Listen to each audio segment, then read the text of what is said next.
They say nothing is impossible. Well, they're wrong. Some things are impossible, like me being nice to you or you being kind back. Impossible. Or this killer mist rolling across the highway, growing thicker by the second, swallowing everything in its path. I should have known better than to hitch a ride on the back of a stranger's motorcycle. But then again, I should have known better than to hitch a ride anywhere. But desperate times call for desperate measures. And when the mist rolled in, I was desperate.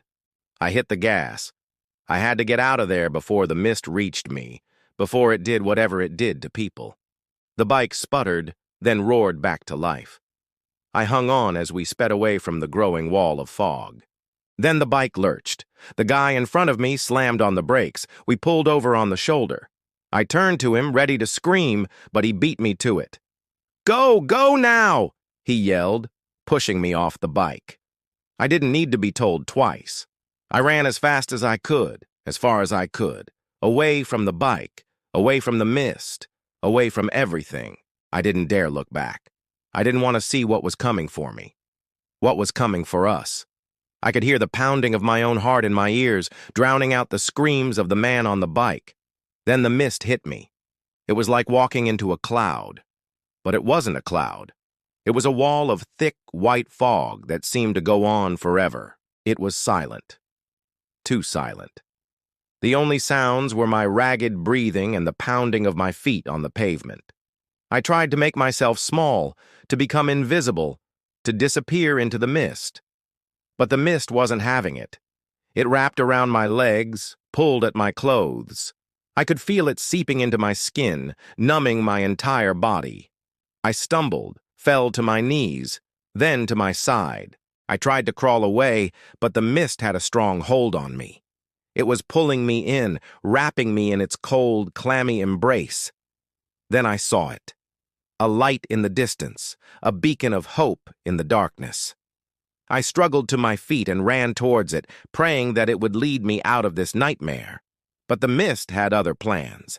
It swirled around me, taunting me, mocking me. I could feel its icy fingers digging into my flesh, slowing me down, wearing me out. I was exhausted. I wanted to give up. I closed my eyes, leaned against a tree, and let the mist take me. When I woke up, I was lying on the ground. The mist had vanished, and so had the light. I was alone in the darkness, surrounded by an eerie silence.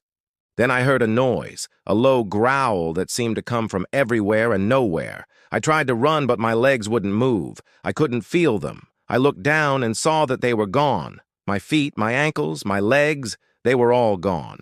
I screamed, but no sound came out.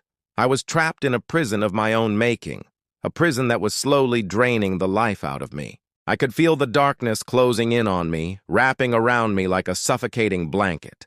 I tried to fight it, to claw my way free, but it was no use. The darkness was too strong. It was too cold. I could feel myself slipping away, fading into the darkness.